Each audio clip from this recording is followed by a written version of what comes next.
Okay, so this is me, Chrissie Vanyo Nutrition, and I have I had cancer myself. I had a anal carcinoma in 2011 and had aggressive radio chemotherapy, and then had surgery to remove the tumor, and ended up having what's known as a Barbie bum, which is a bit popular at the moment with Barbie being out, and a permanent colostomy.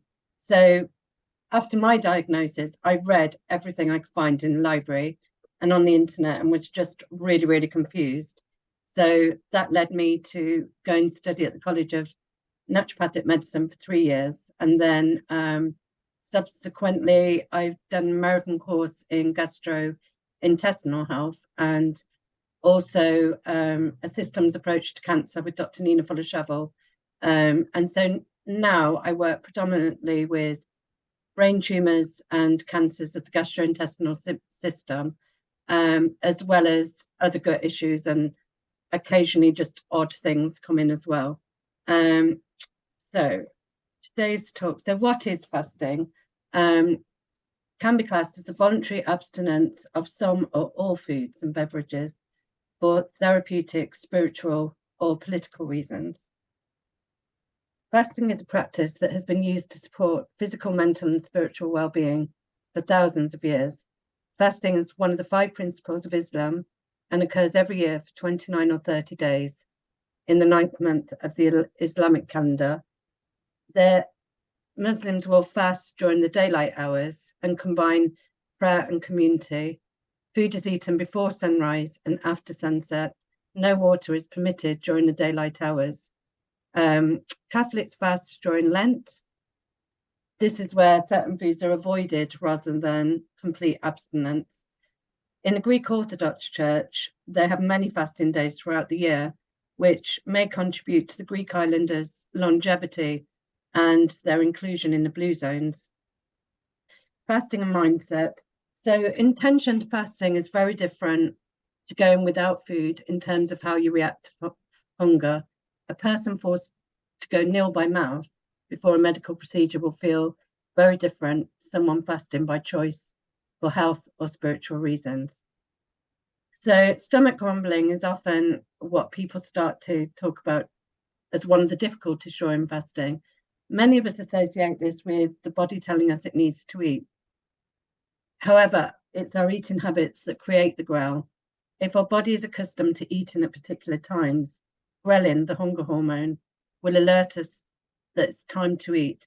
If we create new habits, ghrelin will grumble accordingly. Once you adjust to fasting, the grumbling calms down and the stomach feels comfortable.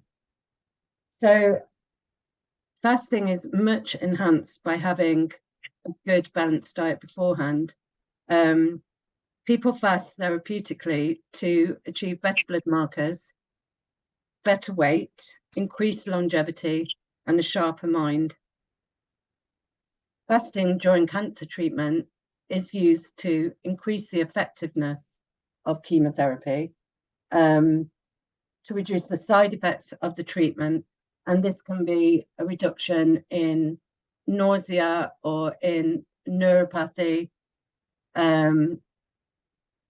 Amongst my own cancer clients, I have started to notice that neuropathy seems to be decreased in those that manage fasting around their chemotherapy, which is not many people manage to do it because it's very difficult, especially when you're already feeling very sick and uncomfortable. And also it depends on how your chemotherapy is being delivered, whether you're at home with a port or if you're in the hospital setting with 24/7 drip-fed chemo. It really depends on lots of different scenarios. It's also used to encourage cancer cell death and protect healthy cells. So cancer cell death is known as apoptosis or cell suicide.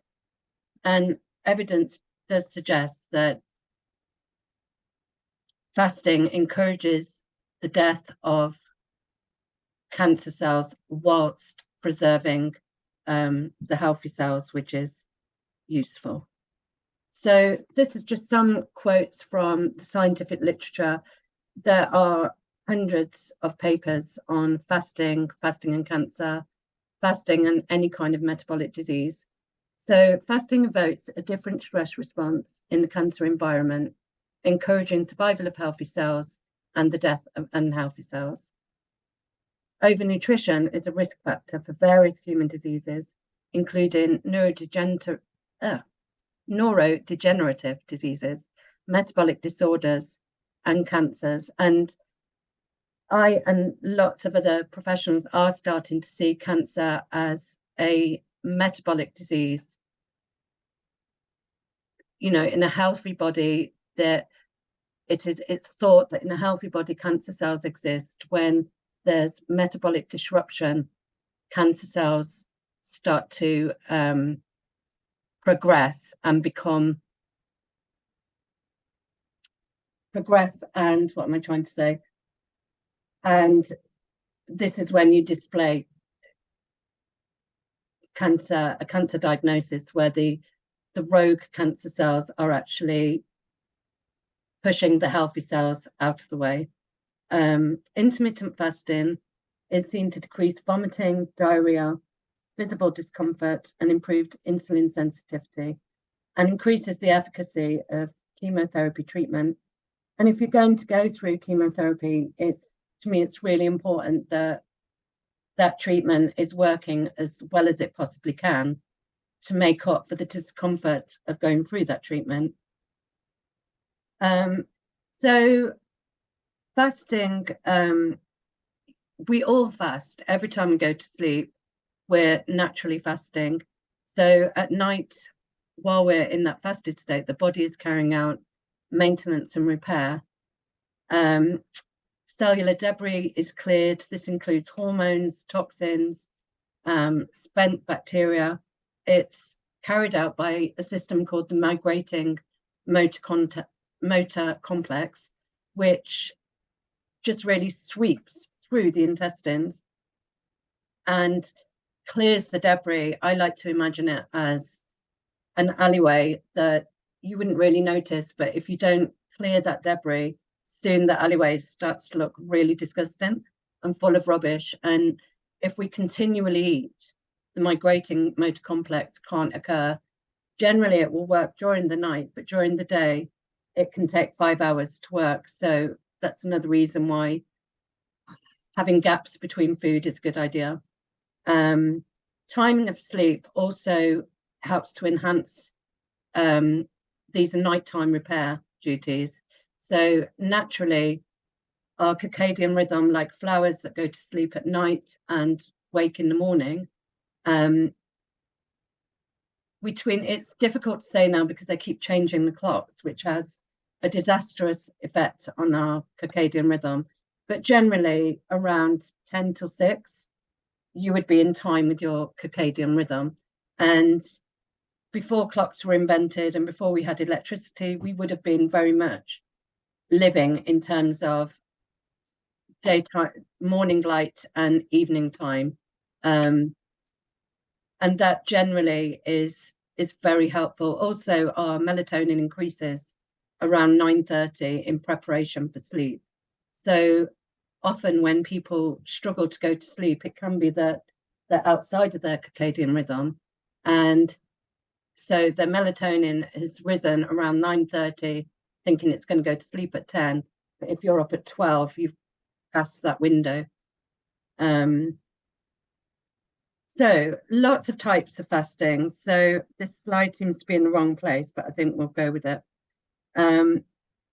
So this is a picture of a regular diet versus a fasting or fasting mimicking diet. So you can see here that in a regular diet, there are more tumor responses within the cells than in a fasting diet. And the picture is really showing that fasting is increasing the efficacy of the drug by reducing the amount of tumor cells.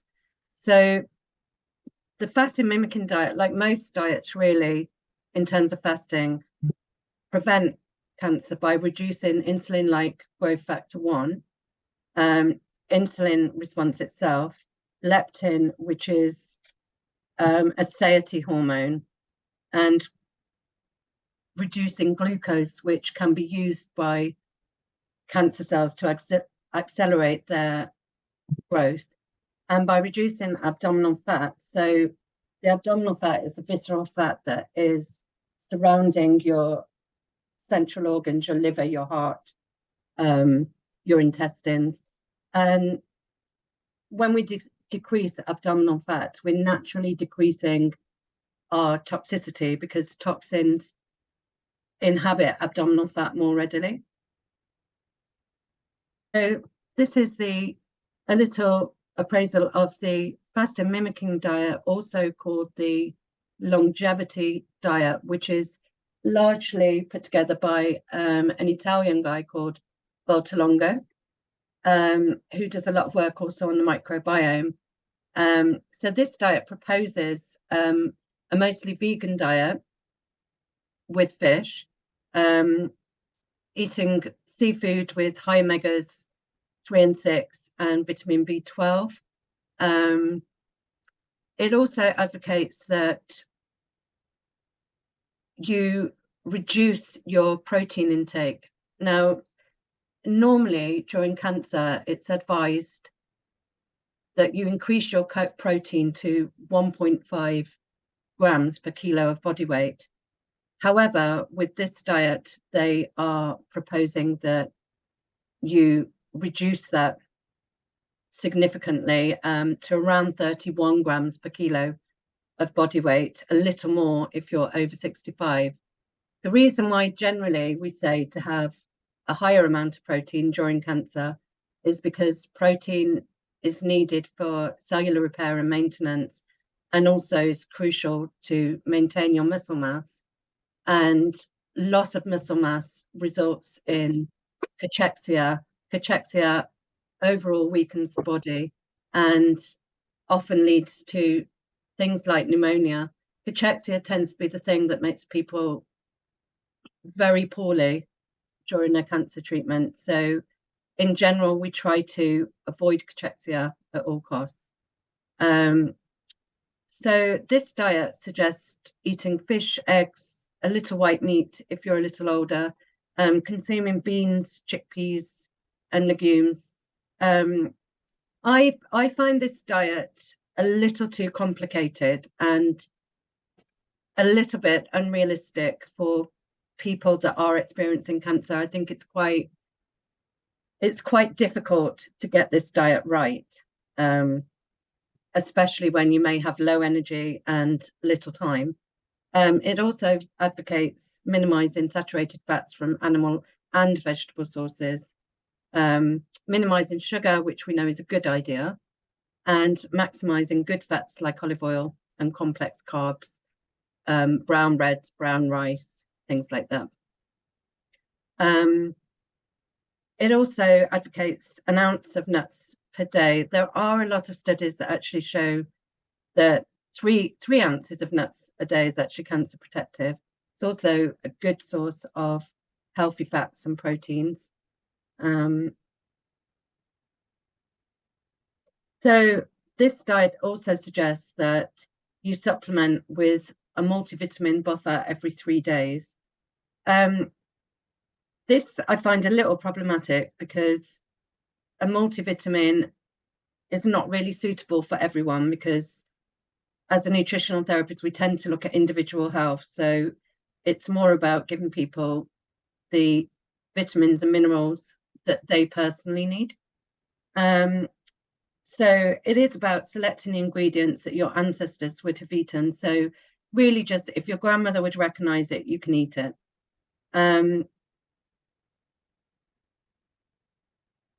It also advocates 2 or 3 meals per day, which many people find 2 meals a day is perfectly adequate and a good way of reducing your intake. It also talks about calories, which I don't think is particularly helpful.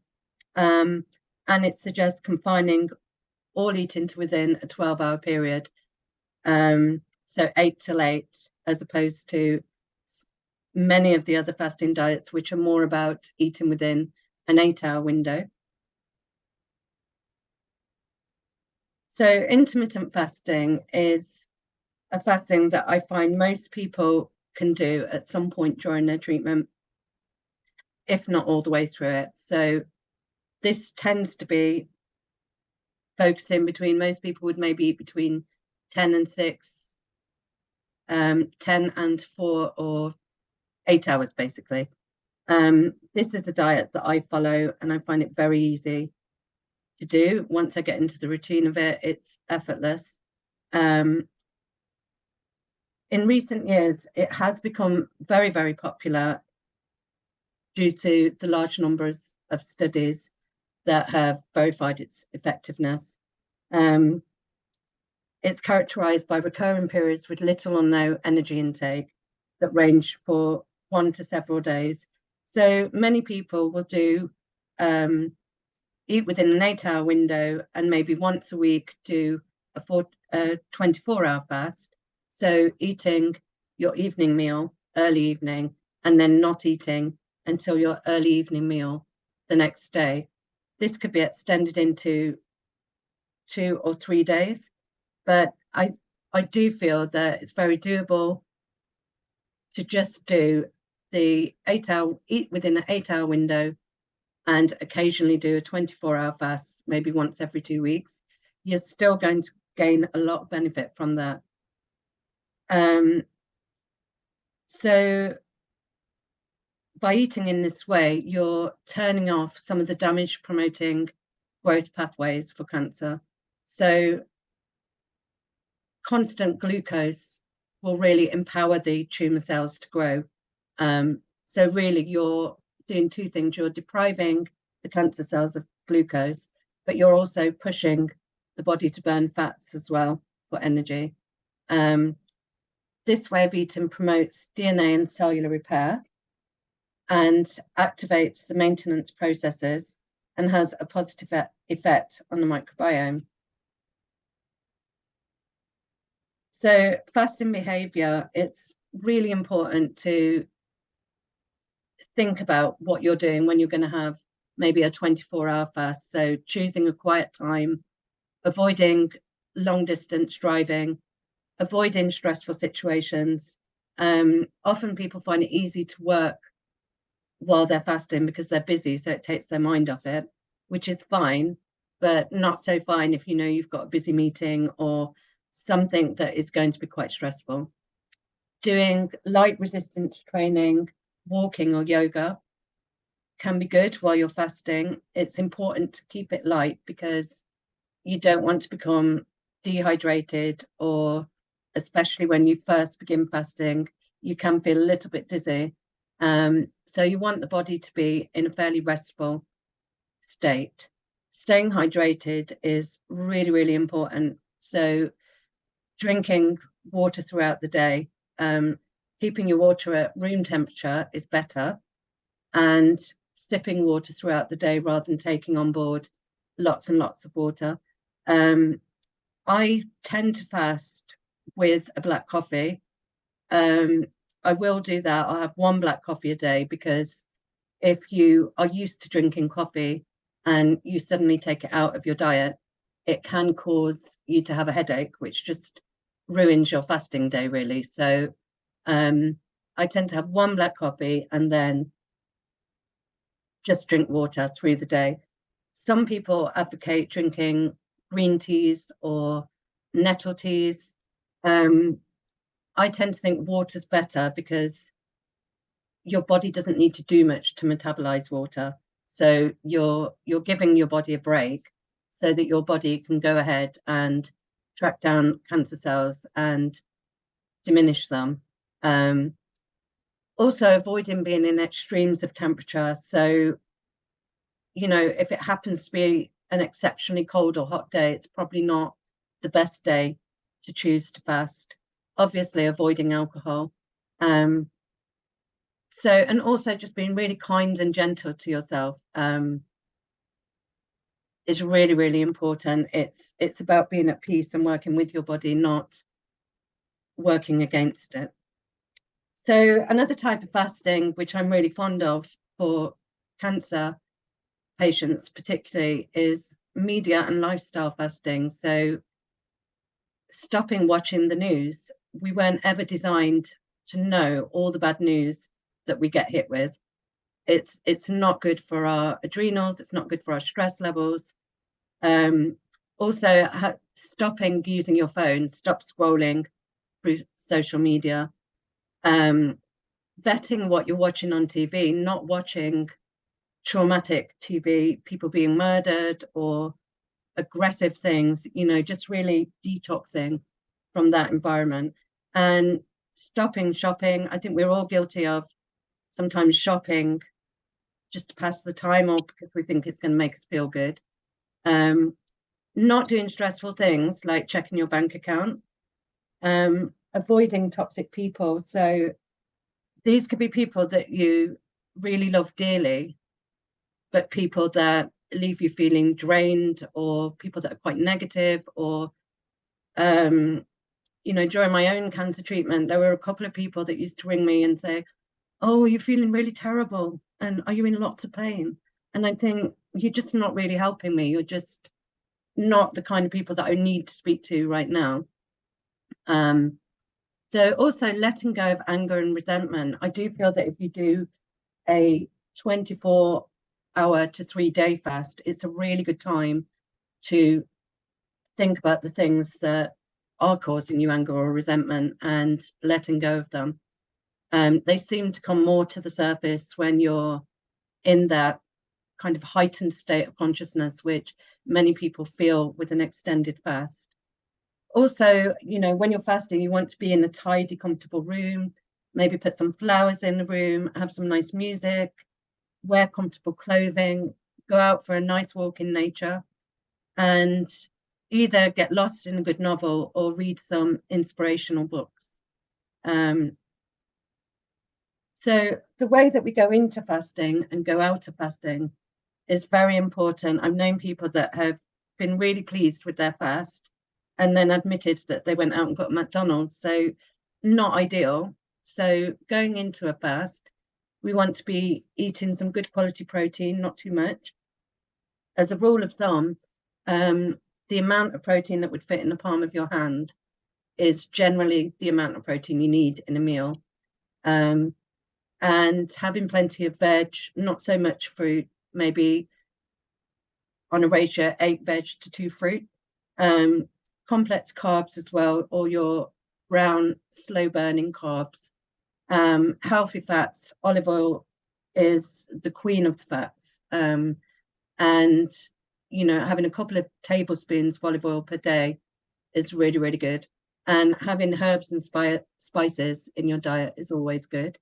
So coming out of the fast, you want to be thinking good quality food, things that are easy to digest. And so protein, having some turkey or some chicken, having some nuts, but soaking them in water so they're soft and easy to digest. Having some warmed fruit, maybe some warmed fruit in yogurt. So my favorite is I really like to warm either apple, which is really settling for the gut because of the pectin in it, with a little bit of cinnamon in some yogurt, or just rinsing some blueberries and then just putting them in a little pan in the water that's coating them from washing and just rolling them around a bit to warm them through, and then adding them to the natural yogurt. So you get a kind of lovely purpley swirls, and it's just a really nice experience to have that warm fruit with the cooler yogurt. Having cooked vegetables as opposed to salads, again, so that they're easier to digest. Plant cells have very hard cell walls. So our cell walls are permeable and soft, but plant cell walls are made of cellulose and are very hard and tough to get through. So after fasting, you want to have cooked vegetables that are much easier to digest, and have some herbal tea, some nettle tea or some green tea, and just eat gently through that day, and the next day just continue into your healthy eating diet. So maintaining healthy fat levels prior to fasting is important to prevent your body from breaking down muscle for protein. So when you go into a fasted state, the body burns glucose first, followed by fat. The burning of fat during fasting helps your body detox any toxins that are bound by fat. So this again relates back to what I was saying about the toxins that accumulate in the adipose tissue, your visceral fat. As fasting progresses, your body produces more of the feel-good endorphin hormones. So you do tend to get a bit of a fasting high once you relax into it.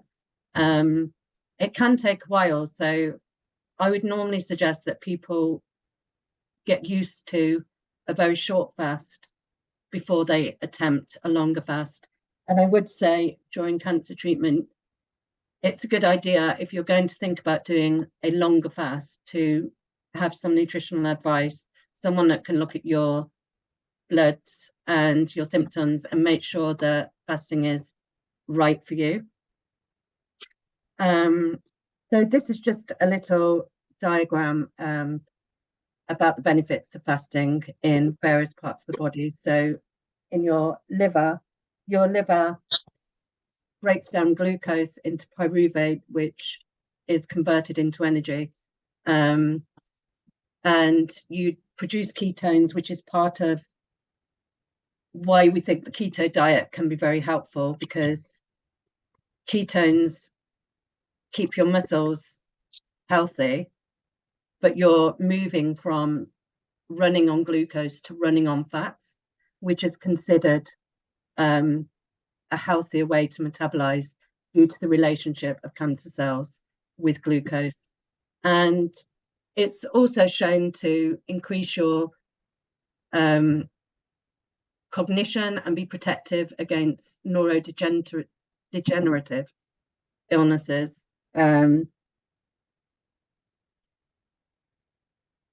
So in conclusion, I would advocate always water fasting, definitely not fasting without water. We can go for 40 days without food, but we need water every day. We're very much made up of water, and hydration is absolutely key to all of us. And particularly during cancer treatment, I think it's really important to keep yourselves hydrated and go for the best water quality you can get. Plastic water bottles tend to be not, although they're mineral water, when they've been hauled across Europe in a van in hot weather and then left in a hot store, some of the water will be absorbing some of the toxins from the plastic. So at the very least, I would say just have a Brita water filter. You can go for full-on water filter system. But economically, a Brita water filter at least filters out some of the harmful toxins that we find in our water, and storing water in a glass bottle or one of the metal drinking bottles is a good idea.